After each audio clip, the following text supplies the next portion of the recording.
Thank you for coming. I'm going to go ahead and start so that we don't fall behind today, but I bet more people will trickle in. Thanks for coming to my TED Talk on assets.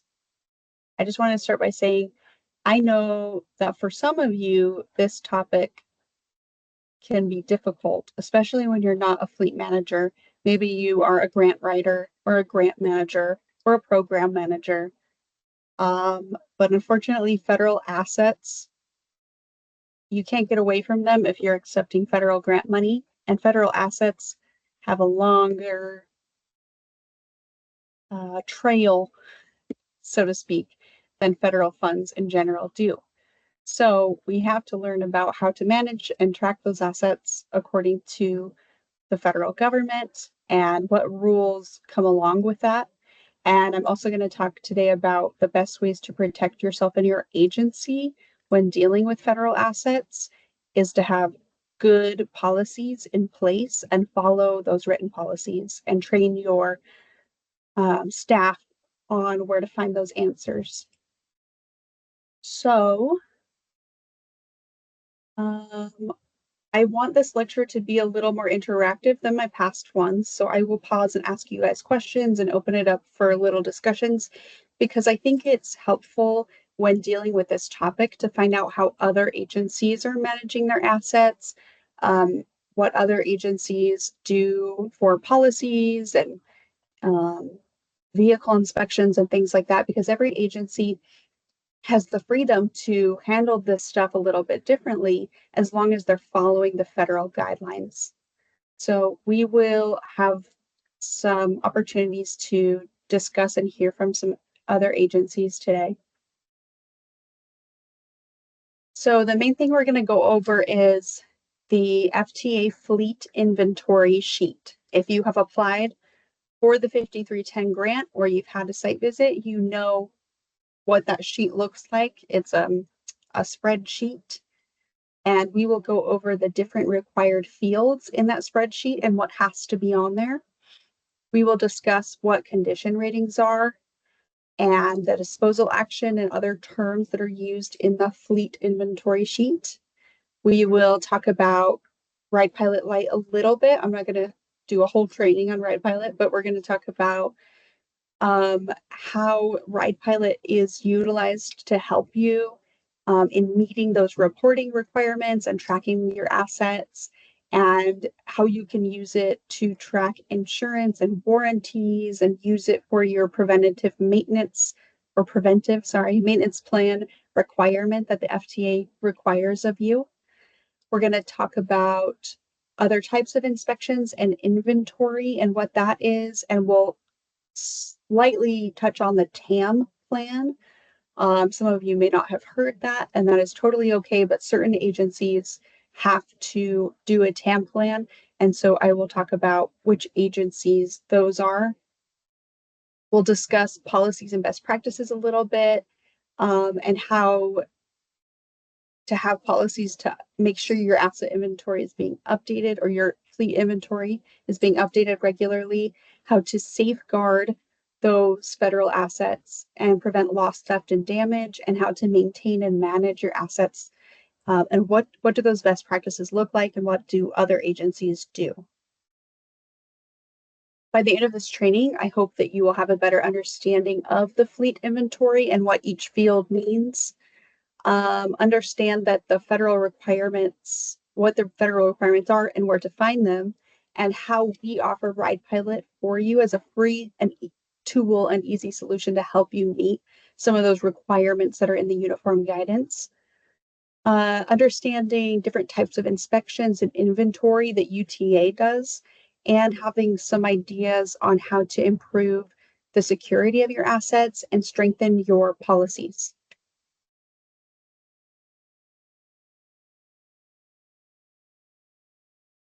Okay, so first we're going to talk about the fleet inventory. What vehicles in your fleet must be on your fleet inventory? You've all seen the fleet inventory. It's a federal requirement that you track your vehicles on here, and it is required for you to turn in when you apply for new funds. I get asked a lot, do all my vehicles need to be on this fleet inventory or just my 5310 vehicles? And of course, everything with grants, the answer is that depends. You need all of your vehicles that serve people with disabilities and or seniors in your program and all of your 5310 funded vehicles. So let me give you an example. Let's say, okay, I'm going to give you an example of a vehicle that's not required to be on your inventory sheet. Let's say you have a non-accessible vehicle that your agency purchased with your own money, not federal funds, not any grant funds or whatever, and you use that vehicle as a staff car. It does not transport any clients, and it's only used for running errands between buildings or maybe going to homes to do client inspections or client meetings, but no clients are getting in that vehicle, and you're not using it to take anything to your clients or really do anything that's involved in your project. Okay. An example of a vehicle that is required is a non-accessible vehicle that your agency purchased on your own using your own funds, but sometimes you transport a client named Bob who is 75 and has uh, a walker, and one of your staff picks Bob up every day and takes him to the grocery store. And sometimes maybe you use that vehicle to deliver Meals on Wheels or groceries to senior citizens who are high risk and can't go to the grocery store on their own. That vehicle does need to be on your fleet inventory. Why? Because it serves your project purpose. So vehicles that serve your project purpose, vehicles that are FTA funded, vehicles that are used for your federally funded program in any way. Can someone give me an example of what your project purpose might be?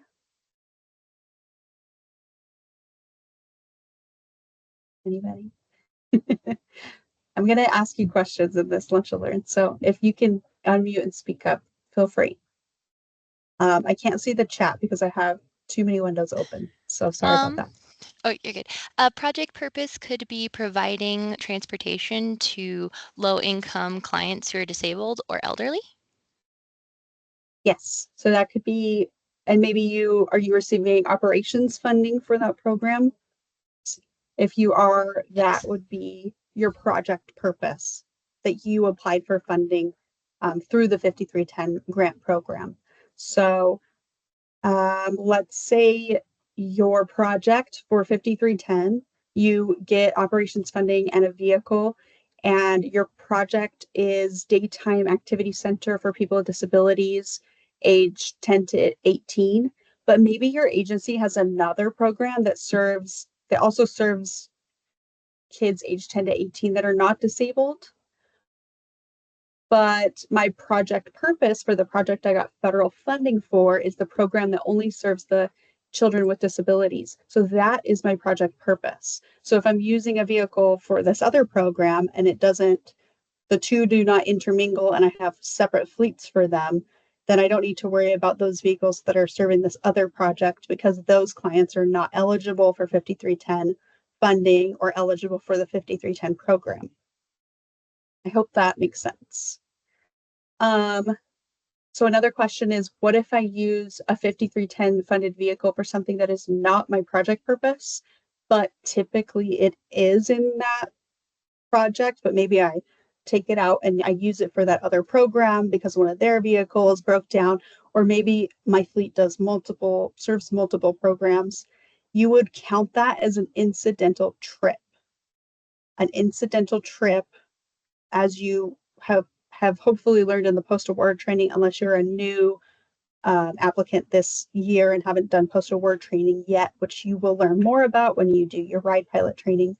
An incidental trip is using the vehicle for something that is not the project purpose. So you're still going to track those trips the same because that that vehicle is in your program or your project, but it's just an incidental trip because you're not using it to serve those clients. So what vehicles do not need to be on my fleet inventory? Vehicles that are federally funded, but also, or sorry, not federally funded, but also do not serve the project purpose or federally funded program. Okay, so you can have all of your fleet on here and then just put like the 5310 ones at the top. Some people put them in a different color or something. And you need to have all the fields filled out for your 5310 vehicles, but we don't care about the fields for your non-5310 vehicles, but they have to be there. We have to see how many vehicles you are using to provide services for this project. And it also allows us to see if you're replacing vehicles, if you're disposing of other vehicles because you're getting new vehicles in. It allows the FTA a bigger picture. And I think too, it can show that you're capable of tracking and taking care of many assets. If you have a large fleet and you're applying for FTA 5310 funded vehicles. So we're going to talk about anatomy of the fleet inventory sheet. I wish my little Teams box didn't keep disappearing so I could see you guys. Sorry, let me see if I can put you here. There we go. Now I can see you. Maybe. Oh, let me drag it. Okay, now I can see the chat and kind of see my notes.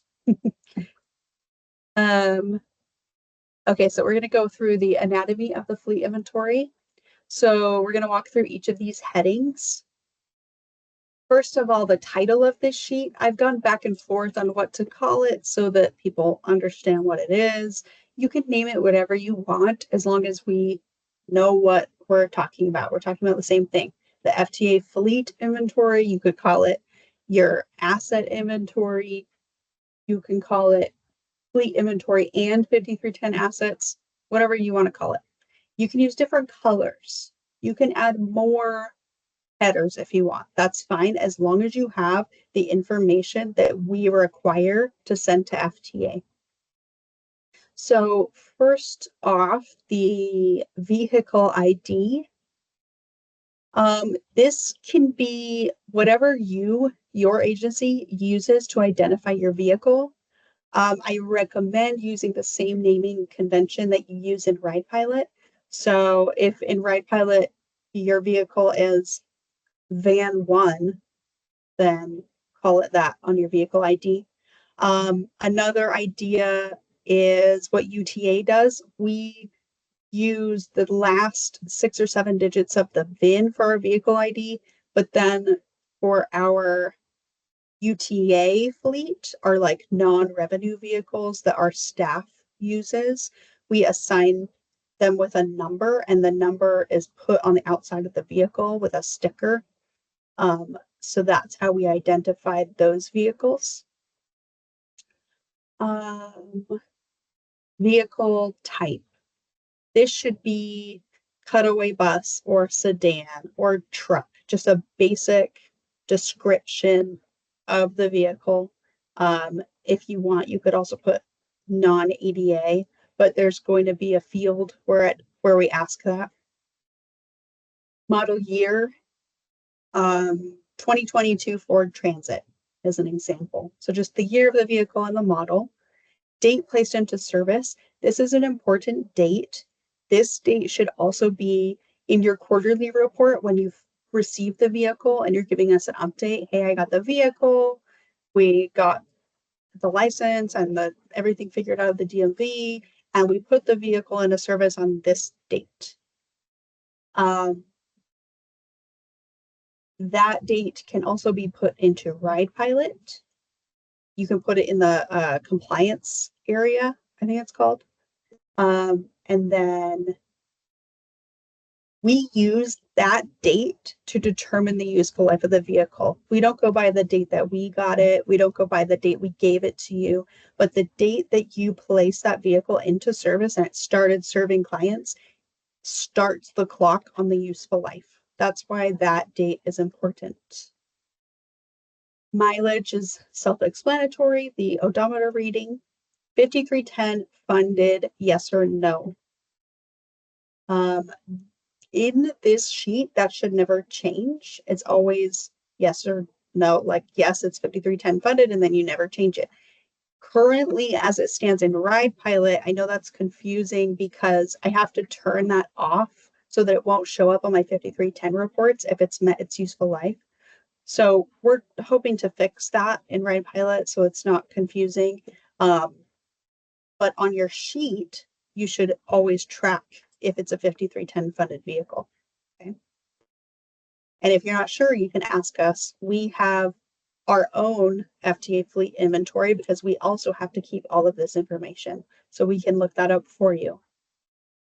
Total cost, that's not what you paid, but the total cost on the receipt from the vendor of the value of the vehicle. Oops.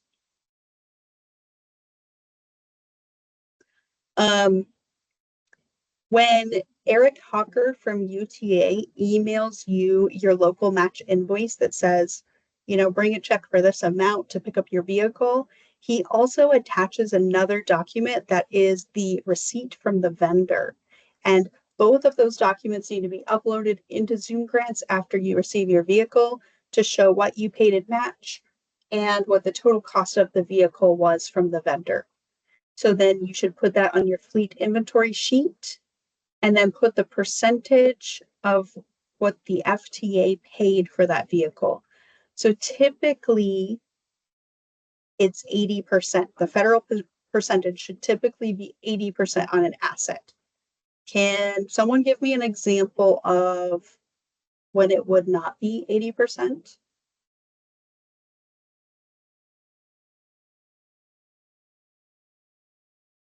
I don't see any hands going up. So there are two reasons I can think of when this would not be 80%. One was some type of special grant. So, for instance, during COVID, we got ARPA funding and special funding from the FTA for emergency relief purposes. And sometimes they paid in full for an asset. So it was 100% instead of 80. Another example is if you paid overmatch. So let's say John was awarded $50,000 for a vehicle, but the vehicle ended up costing more. So the vehicle was actually $60,000. Or sorry, he wasn't awarded 50,000, but the total cost for the total budget was $50,000 and they were awarded 80% of that. And then the vehicle came in at 60,000 and we don't have enough grant funds to award John more money to cover the difference on that vehicle. So his original match was going to be $10,000, but now with the increase in cost, he has to pay $20,000. So now the match total is 33% instead of 20%. So in this box for federal percentage, you would put 67% because the FTA funded 67% of the total cost of the vehicle. Why is this important? Why can't I just put 80 even if I paid overmatch? The reason you want to track this and the reason it's important is when you go to dispose of the vehicle, you don't want that vehicle anymore and now you want to sell it. Whatever the vehicle is worth at that time, FTA will take their percentage of the vehicle sales amount over $5,000. So, oops, I keep clicking that button. So if you want to make sure that you don't have to give back as much to the FTA when you sell the vehicle, then make sure you track that percentage accordingly. If you don't care and you're like, I don't care, this vehicle is not even worth $5,000 by the time I'm done with it, then sure, put 80 it doesn't matter. But if you care about, oh, the federal government's going to want 80% of anything over $5,000 when I sell this vehicle, but I paid more, I paid 33% instead of 20, then make sure that you are putting that accurately, because that's what they're going to base off what you owe them when you sell the vehicle. I hope that makes sense. I know disposal rules are very confusing, so we will touch on that a little bit later. Grant number, this is the last thing. Grant number is also known as a FAIN, F-A-I-N, because FTA likes their acronyms. This means Federally Assigned Identification Number, and it is assigned to each grant that I submit to FTA once they approve the awards, and that we have made to you all, to our subrecipients. Once that is approved, a FAIN is assigned, and we are allowed to send you the grant agreements, and the vehicles are ordered and all of that. So I'm trying to make the FAIN more accessible and easier for you to find. So I'm putting it in Zoom grants on the title of the grant, and we're putting it on your grant agreement, and we're making sure we have it in more than one place so it's easier for you to find now. Because going just FFY 2019-2020, that's great, but that doesn't tell you guys what the grant number is, you know. So FTA goes by the grant number. If you don't know your grant number, let us know. We can find that for you. Also, I recommend keeping it in RidePilot, just somewhere like this vehicle came from this grant. Then if you ever lose your fleet inventory or you need to update it and that's missing, it's in RidePilot and you can find it easily. Okay, on to the next fields, use. The use field can be pretty much whatever you want based on your policies. But what we want to know is, are you using the 5310 vehicle for a specific program? Are you using it actively? Is it an active vehicle, or is it temporarily out of service? That kind of thing. Is it a staff vehicle? You could put that. Condition rating, we're going to talk about this more. I'm going to show you an example of a condition rating on the next slide as a guide. Seating capacity, we know this changes depending on seat arrangement, but you could just put a range or the maximum, so 7 to 10 or 3 to 4. Accessible, yes or no. Does it have a lift or a ramp? Useful life, if you don't know the useful life in your asset, you can ask us. If it's a vehicle, it's probably 4 years or 100,000 miles, whichever comes first. If it's a structure or some other type of asset, it could be 20 years. So also on these older sheets, we had expected year to retire, which was confusing some people. So I'm crossing that one out and we're just using useful life, right? Because your expected year to retire might mean something different to you than the FTA. The FTA wants to know, what's the useful life? When has the asset met its useful life? Adequate insurance, yes or no? Vested title is also confusing. We are changing our, and we'll talk about, sorry, I flew past insurance quickly. We're going to talk more about what adequate insurance means. But vested title means, does UTA hold a lien on the title? That's also confusing because we are changing our disposal rules, because we have had issues where we gave out the title and then someone went and sold the vehicle and didn't tell us. You have to follow the FTA's procedures when you sell a vehicle, and you have to let us know. So we are no longer going to be handing over the titles until you dispose of the vehicle. So we don't really need to track if there's a lien on the vehicle, because I'm not going to be giving the titles back. Location, that should match the address listed in RidePilot for that vehicle or asset. And disposition action, does anyone know what that means? When would you put yes on a disposition action list? Nobody. This is to let us know that you're planning to dispose of that vehicle either in the future or, soon.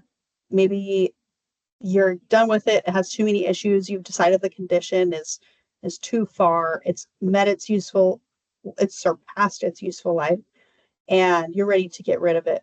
When you're applying for another FTA 5310 vehicle, you can let us know if you're going to be disposing of that vehicle by putting a Y in the disposition action field. And then replacement is, are you going to be using the vehicle you're applying for to replace that disposed vehicle? So this is a good opportunity to let us know what you're considering and planning to do with your assets when you're applying for a grant and you're uploading this fleet inventory, because you can show us, yes, we're going to be disposing this vehicle, and yes, we're replacing it, or yes, we're disposing, but no, we're not replacing it. Okay. And then when you're applying, right, if you were getting a replacement vehicle to replace an old vehicle that you're disposing, in your application, you're choosing replacement vehicle instead of expansion vehicle. And then you would also be listing that vehicle in your replacement table in Zoom grants. Do we really care if you're disposing a vehicle in your fleet inventory that's not a 5310 vehicle? Only if you're applying for a replacement vehicle for that. So you can apply for replacement vehicles for non-5310 vehicles, but we have to have all the information because we have to tell the FTA they are replacing this vehicle from their fleet. It's in their fleet inventory. This is the VIN number. This is all of that. Did I have VIN on here? I didn't. Oh my gosh. I'm sorry. I am missing VIN. VIN is obviously a very important one that has to be on your fleet inventory. So don't forget the VIN. I guess I didn't put that because you all know what a VIN is, but that has to be on your fleet inventory, okay? Not just the vehicle ID. All right, so I think we went through all the important tabs except for VIN. You have to have that. Insurance. So in your grant agreement, it will show you what insurance is required. And I think I have another slide to talk about that. But you have a combined single limit of $2 million that is required for your 5310 vehicles when you sign your grant agreement. We are not going to check your insurance for your non-5310 vehicles, but your insurance policy has to show that it meets the minimum requirements in the grant agreement. All right, let's talk about condition ratings. This is an example of a condition rating system.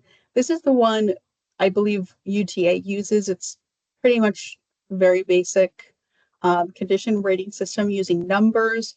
Some places use letters. You can either write out the condition or use a number to indicate the condition.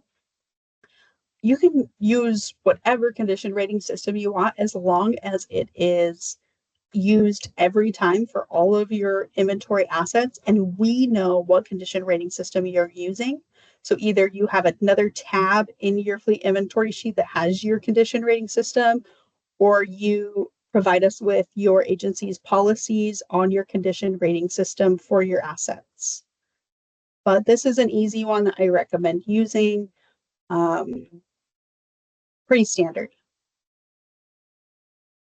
All right, we're going to talk a little bit about disposal, and I have my little bound.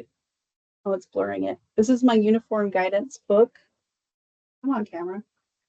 Don't blur it. There we go. If I put my face there. This is the uniform guidance just in a bound copy, which you can buy from Thompson Grants if you're interested. And a section 200.313 is all about equipment.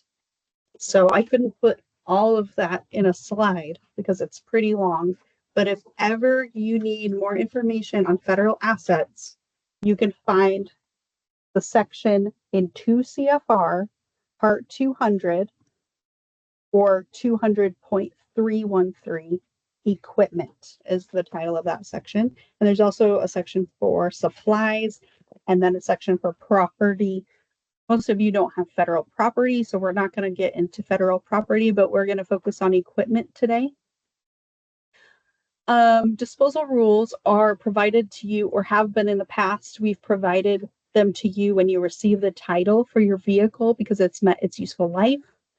As I've said before, we are no longer going to be releasing the titles because we've had people disposing of assets improperly. So by keeping the titles, this gives us more control over the asset, and Region 8 has recommended this as a best practice, and it's also what UDOT does. So we're trying to get on board with UDOT has already, gone through these processes of disposal because their program's been around a little longer than ours. So I'm trying to learn from them and follow their new disposal procedures so that we don't run into the same issues that they have in the past. If you are going to dispose of an asset, you must notify UTA. If the asset is under $5,000, you still need to notify us, but you don't need to take any further action and you can keep all of the proceeds from that sale. If the worth of the vehicle is over $5,000, you must return 80%. That's the percent the federal paid, we're pretending in this example, of the fair market value above $5,000. Now, in October of 2024, some uniform guidance changes are going to go into effect to adjust these numbers because the cost of vehicles have just skyrocketed since COVID. So they're changing that value to 10,000. I don't know if that will have like I think once it changes in October, it will be that way moving forward. If you've sold an asset before October of 2024, then you will have to follow this current rule of $5,000. Okay.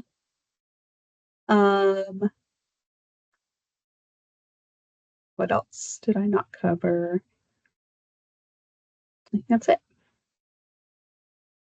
RidePilot Lite. The uniform guidance also states that you must have written maintenance schedules. So it says adequate maintenance procedures must be developed to keep the property in good condition. And they audit us on making sure that you have and are following preventive maintenance policies.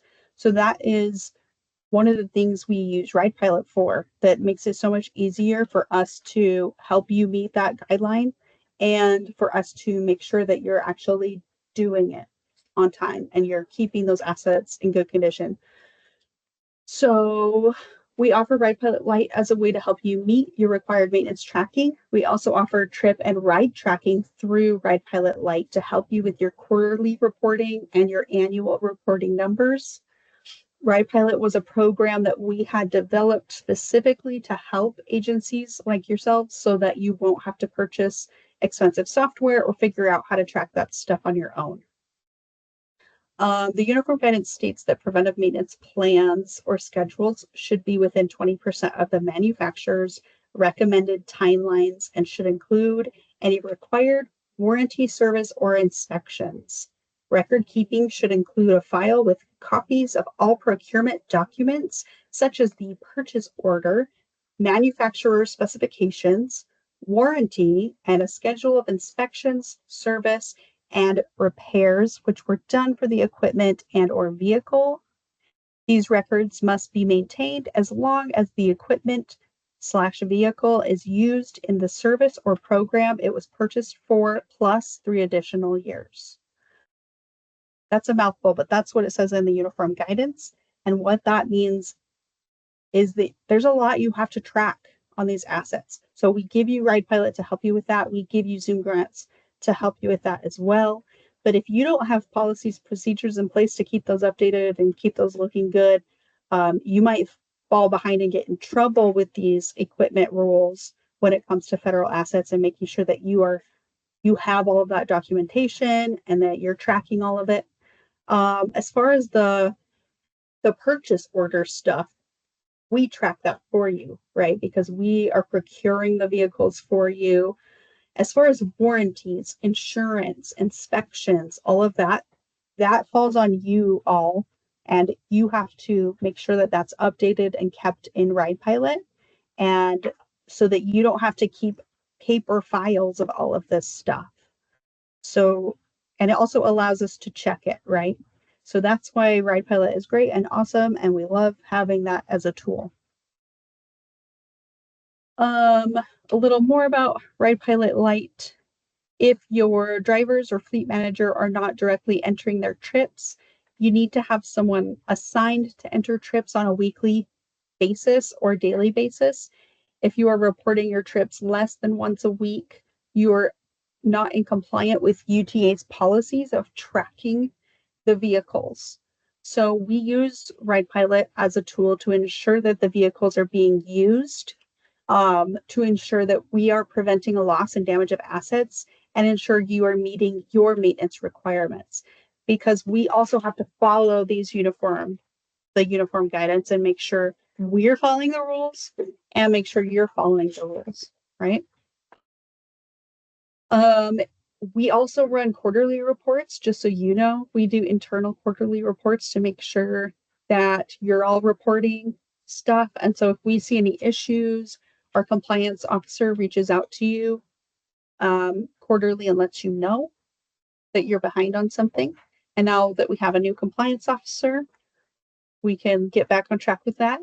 So Glenda is our new compliance officer if you haven't met her already. Are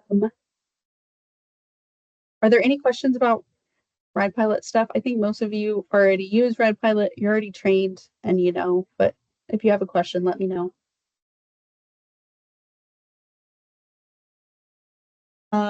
Okay, and then also we use RidePilot Lite for, you can track your insurance and your warranties in there. There's a warranties section where you can upload all your warranties if you want. I think it's a great option. So you're not like, oh no, does my warranty cover this? Now I have to go look through all my files and try to find the warranty that came with the vehicle and all that stuff. So I would just put everything, as much information as you have when you get that vehicle and you're about to put it into service, put it all in RidePilot. That's the best policy, I think, to manage your asset is use RidePilot. Insurance minimums are in your grant agreement. Like we said before, this is a screenshot of what it says in the grant agreement. Subrecipient shall maintain in amount and form satisfactory to UTA such insurance or self-insurance as will be adequate to protect project equipment throughout the period of required use. So you have signed that you will do that. A risk manager, so we actually have a, what is his title? Insurance and Claims Risk Manager, I think is his title at UTA. And he's an expert on all things insurance, and I am not. So when I get your insurance policies, I send them to him. He reviews them, and he knows what our grant agreements state and what the state and federal requirements are. And so he will tell me if your insurance policy does not meet those, and I will let you know. And that's all. Don't ask me what if your insurance meets it, because I don't know, but I can ask our risk manager to review your policy. Also, I would upload all of that into RidePilot. Pre and post trip inspections. So now we're moving past RidePilot because we don't upload those to RidePilot. You can keep these wherever you want. You can have your own policies and procedures for post trip inspections. There are many different ways to do it. It is not a one size fits all approach. I have always given templates to people when I do site visits and stuff, and I say that there are certain things that must be on your pre and post trip inspection forms. But other than that, you can figure out the best way for you because all agencies are using vehicles differently. Some agencies have multiple drivers in a day taking over one vehicle. So maybe having them each do a pre post, pre-post, pre-post, back to back, and you have 10 a day, maybe that's overkill. So, you know, you can write your policies to fit your program, but make sure that whatever written policies you have, your drivers are following those policies. Because when us or UTA is doing a site visit or an audit or a review, we will read your policies and then make sure you're following your policies. We can give you suggestions and examples. And yes, certain criteria must be met. You must keep them on record for at least 3 years. So the reason for that is if FTA comes to do a site visit for you at a triennial audit, they're auditing us, but they picked you as a subrecipient to check on. They could come and say, we'd like to pull 3 pre or post trip inspection forms from 2 years ago. And you have to have those at the ready to show them that you did those. So after 3 years, you can throw them away. You can do whatever you want, but you have to have at least 3 years of files. And that 3-year rule typically goes for any forms. I have a question in the chat. Do we need to keep pre and post trip inspections for non 5310 vehicles? Nope. This is only for 5310 or federally purchased vehicles that have not met their useful life. So within the 4 years of that asset's useful life, you have to be doing the pre and post trip inspections. Once it's met its useful life, you don't have to report the trips in RidePilot anymore. You don't have to do the pre and post trip inspections. You definitely can have your own policies to do that stuff if you want to maintain that asset after its useful life and you want to keep it working well. You're welcome to utilize RidePilot. Maybe you have a policy where after it meets its useful life, maybe you decrease the number of inspections or something. Whatever your policies are, that's totally fine. But once it's met its useful life, we're not going to ask for those inspection forms. I don't. So like I said, we don't have a standard form. So I can show you some examples of forms if you want. I can show you what other agencies are doing. And I'll talk a little bit about that. So I can send you some examples of what we do with our electric vehicles that we use for our staff. The pre and post trip inspection forms can be a lot. They can have a lot of stuff on there. So if you're using your vehicle a lot, maybe that's taking your drivers too much time. What I would recommend is doing maybe like a shortened version, but then you have a fleet manager do a more in-depth one once a week.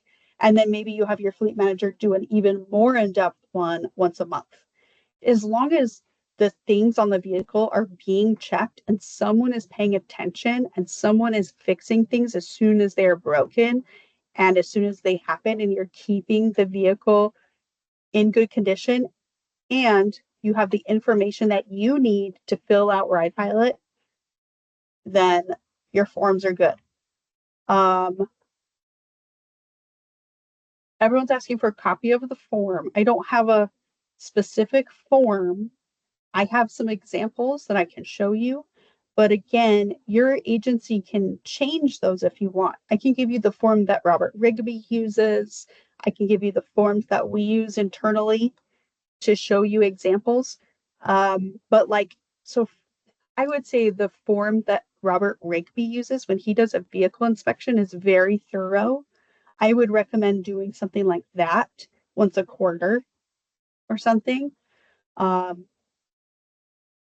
You don't need to check every fluid and every wire and every fuse every single day. That's overkill maybe for your drivers. But maybe your vehicles aren't used that, maybe you have a vehicle that's not used that often. So you want your pre and post trip inspection to be very thorough because it's not being used that often. So you can adapt it to whatever fits your program as long as it has some specific things. And I will go over what those are. It must have the odometer reading before the trip and after the trip, because otherwise whoever's entering that into RidePilot can't put that information in, right? If it has a lift, it must have a lift odometer reading before the trip and after the trip, because you must cycle the lift before leaving the lot. Can anyone tell me why you need to cycle the lift before you leave for the day? Nobody? Come on, I told you I'd be asking questions. You have to cycle your lift to make sure it's not. Oh, John? You know it's working? Yes, thank you. And why do we have to make sure our lift is working? Because when you get Well, 5 miles out there to pick up somebody in a wheelchair and it doesn't work, well, now you're going to be late yes, picking them up because another vehicle's got to go out to get them. yes, exactly. And you're not going to meet ADA guidelines because you have to either deny service or you're going to have to scramble and figure something out because you didn't test that lift before you left. Um, or you didn't know the lift was broken and we come to inspect the vehicle and we find out the lift is broken. Now you're out of compliance because that asset wasn't kept to good use. And then we're going to look further, right? We're going to see, well, who did your driver report that the lift wasn't working? How long have you known the lift wasn't working? Did the driver report it on their pre and post trip inspection sheet and no manager ever did anything about it?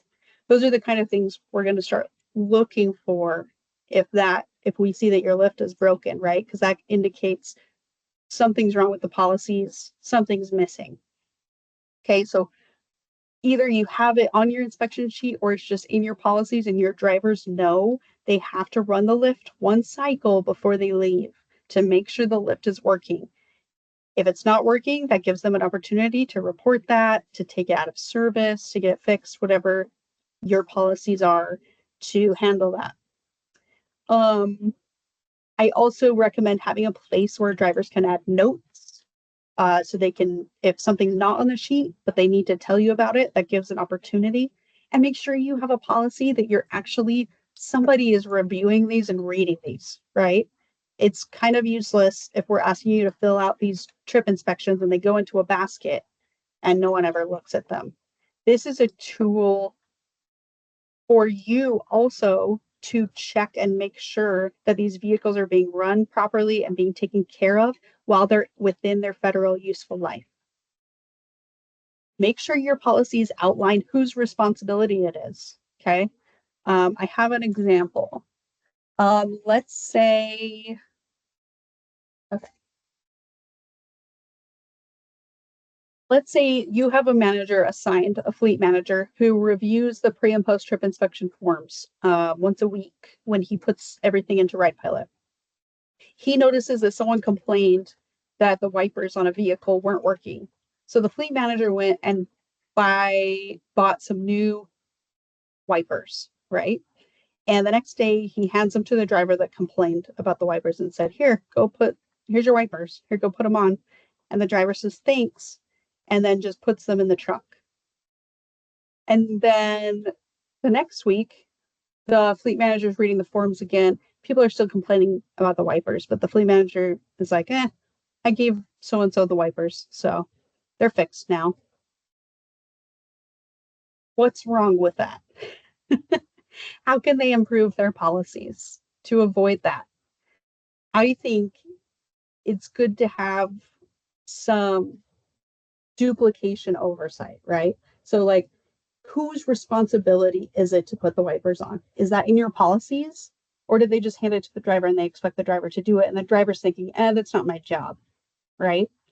Who is assigned to actually put the wipers on? Have you addressed it in your policies? These are things to think about, right?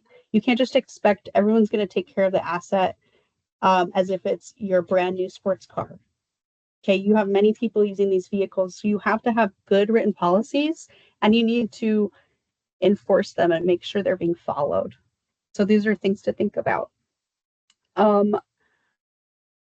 If it is the driver's responsibility to take care of the vehicle and keep it clean and put in new wipers, who's holding them accountable and who's making sure that that's being done?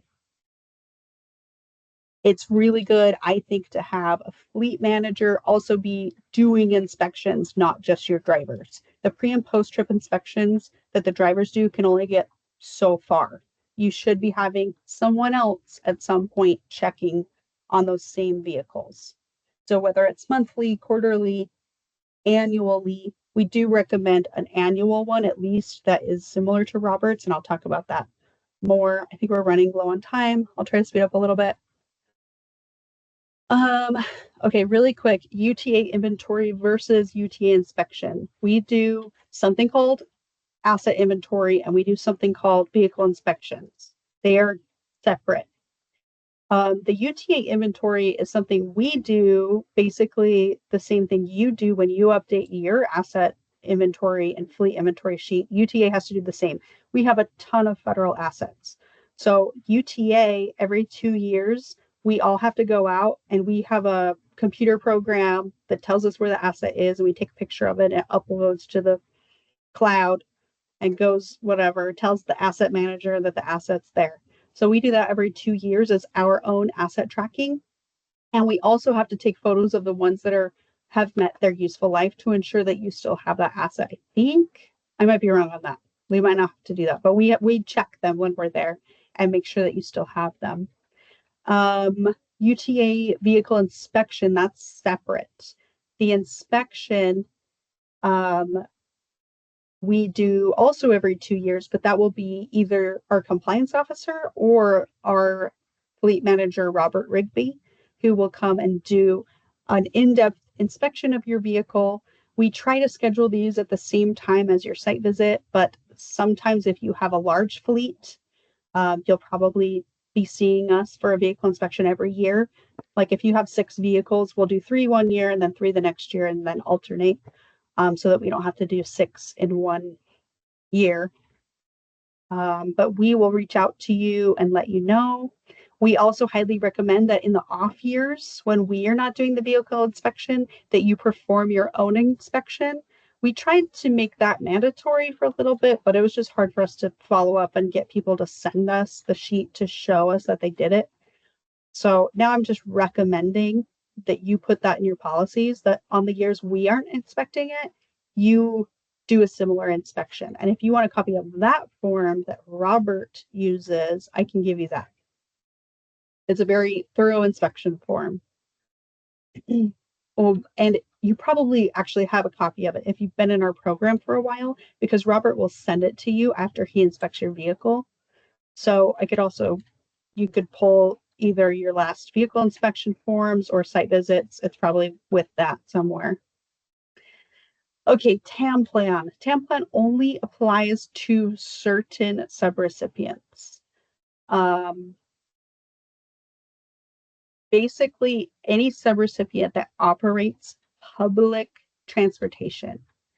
To define public transportation, the FTA says regular, continuing, shared ride surface transportation services that are open to the general public or open to a segment of the general public defined by age, disability, or low income. So I think I talked about this in one of my other lunch and learns, but basically public transportation can be defined as, do you have to pick up a phone and call to schedule a trip? Then it's not public transportation. So we only have a couple subrecipients who meet this. So you have to have public transportation, and then you also have to meet one of these tier 1 or tier 2 designations. So it depends on how many vehicles are in your fleet. So I think the only person on this call that does TAM plan, I think, is United Way of Utah County, because they do paratransit. Well, is paratransit public? No, I don't know what defines for you guys, but I'm pretty sure you submit us the TAM plan vehicles every 4 years. And then Weber Human Services is also an agency that sends it to us. I don't think any other agencies we serve currently meet these, but just so you know, there is this thing that exists, right? That if you meet these certain criteria of this TAM plan, every 4 years, UTA has to reach out and get your asset information, and then we send that to the government. Okay. Running out of time. Sorry, I might go over. So if you need to leave, that's fine. I will send you guys You know, the YouTube link, once I get it, it usually takes me about a week to get the video up online, and then I'll send it to you. Policies and practices. These are just some recommendations I have of policies and practices that you should have. It's a very large discussion, right? And I can't tell you exactly what your policies should say, you know, unless there's a federal rule that must be followed. But we can help you in establishing and developing what a good policy is and what best practices are among other agencies. Our site visits and desk reviews are a really good opportunity for you to ask your reviewer for recommendations on how to strengthen your policies and procedures if they spot weaknesses. Your risk assessment also provides an opportunity to identify some areas that need improvement. And then also, this is the biggest resource that we have is National RTAP Resource Library. They have tons of resources for developing policies, from ADA to distracted driving, tons of different stuff. So I have some homework or a challenge for you guys would be to go to the nationalrtap.org and click around in their resource library. They have articles, they have templates, they have tons of stuff. And I promise you will find at least one thing that will help you update or improve one of your policies. And then either share that with someone in your agency or implement it and update one of your policies. I think that would be a good challenge for you. And because I want you guys to see what is on National RTAP, and you can really only see that if you're on there and kind of searching around and looking at different stuff. They also have a catalog. It's called the resource catalog, where you can search for something and it will just bring up different resources. I mean, it's an amazing tool, amazing website that is free and out there. We also always recommend them for their online trainings for drivers, but just so you know, they also have tons of resources. They have ADA templates for developing ADA plans. They have templates for developing driver policies and just tons of great stuff. Okay. I cannot recommend it more.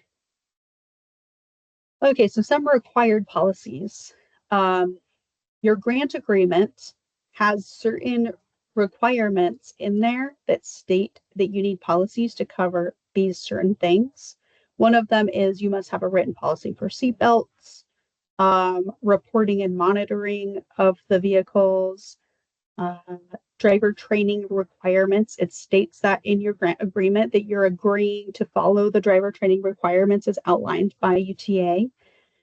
It also states you need to have written policies for distracted driving and cell phone use, and that you have to attend the post-award and compliance and training and that kind of thing. And then I'm going to do a lunch and learn on the grant agreement after I've updated it and when it's time for you guys to see your grant agreement so that I can help you better understand, because they are very long, I know, and they have a lot of information. And then the uniform guidance also says that you need to meet accessibility, right? So ADA stuff.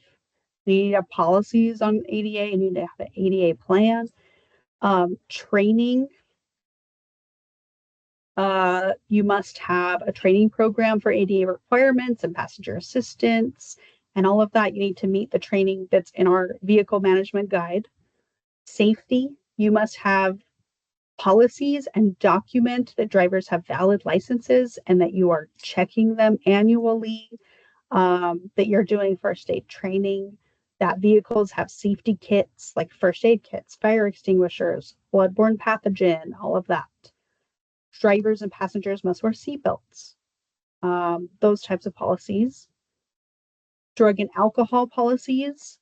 Subrecipients that only receive Section 5310 federal funds are not subject to FTA's drug and alcohol program. However, you may need to comply with other rules, like your state rules or your federal motor carrier safety administration rules.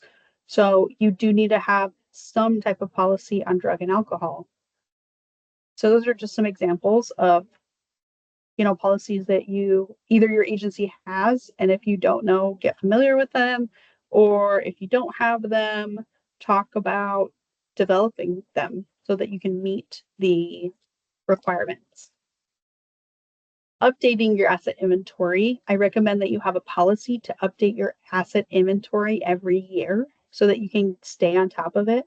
You should also update it throughout the year if you know something's going to change, like a disposal, and then you could send it to us at any point to update it, or when you're applying, you have to upload it to Zoom grants.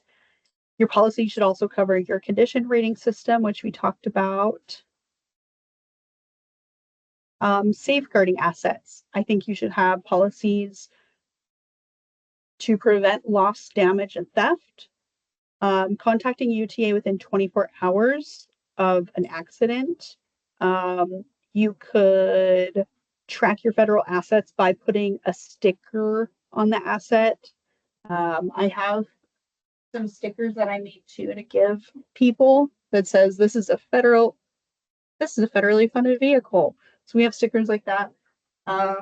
You could maybe do something for your agency that lets you know which assets are federal. Maybe they have a red dot somewhere on them, or I don't know. Something that indicates so that, if your fleet manager changes and then they sell a vehicle and they didn't know the rules, well, that's a problem. So how is your agency going to track, oh, that's a federal asset. We need to treat that asset differently, especially when you have a huge fleet. So those are some ideas. Other ideas for preventing damage and theft: security cameras, gates, policies to keep keys in a lockbox, policies for who has access to the keys, um, accident forms in the vehicle with a pen and clipboard, accident policies in the vehicle so that they can read them if they get in an accident and they forgot what the policy is, distracted driver policies, policies on disposal. We have our policies on what you need to do with a vehicle, right, to dispose of it. But do you have policies that you need to follow when you dispose of a vehicle? Because if you do, you could outline in those policies, oh, hey, if it's a federal asset and it has this sticker, then you need to follow this process. If it's not a federal asset, then you need to follow this process. So think about having your own written disposal policies in place to protect yourself from accidentally getting rid of a federal asset without following the proper steps. And you can purchase items to improve the securement of your assets with grant funds. You could apply for that. You can get preventive maintenance funds, but you can also get funds for security cameras, or maybe you need a new key lockbox. So think about that. How can you utilize the grant funds to help you increase safeguarding of your assets? Asset management, also good policies to have. Policies that outline the ongoing management requirements of the federal assets, who reviews the inspections, who performs inspections, who is responsible for RidePilot, cleanliness policies, preventive maintenance, lift maintenance, who's doing all those, who's checking on it. And can you get reimbursed for asset management? Yeah, you can apply for grant funding to help you with asset management. You can get preventive maintenance funding. You can get funds to help you with your lift maintenance. You can get funds. You could use operation funding to pay for your vehicle car wash, because it's your job to make sure that that asset is clean and in good condition and kept nice while it is in its 4 years of useful life. Okay. Okay, we're almost done. Also, examples of good policy, you can find some on National RTAP. You could also find some on our 5310 resources page. You can also reach out to other subrecipients that are in this program. Some subrecipients have been in this program for a long time. They've been through a lot of site visits. They know the ins and outs of the program. They have good policies. Utilize your networks at the local coordinated council meetings and ask to see other policies. I don't know any agencies that would be like, no, we're not going to show you our driver policies. I do it for 5310. When I need to know, I reach out to UDOT, or I do research on other 5310 programs in the country and see what their policies are and how they meet certain federal guidelines. So I recommend you guys do the same and reach out to other subrecipients of federal funding and find out what they're doing that you could use to improve your program. Okay, and yes, I will send out the PDF with the PowerPoint slides for you all. And again, I will send you the link to the YouTube channel, or you can subscribe to the YouTube channel, and I think it lets you know when I've uploaded a new video. It takes me about a week to change the format of the video, download it, and then upload it. I'm not a YouTube expert, so, you know, it's not great. Are there any questions about assets that I can answer today or help you with? No? Was this helpful? I hope it was helpful. I know that you get a lot of this same stuff in the post-award training, but that training is so long and so big and we cover so much.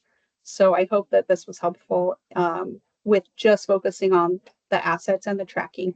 I know that assets are difficult and meeting those federal asset guidelines can be tricky, but my biggest advice is just to stay on top of it so that you don't lose that information or fall behind. Okay, thank you all for coming. How do I stop the recording? Okay, bye.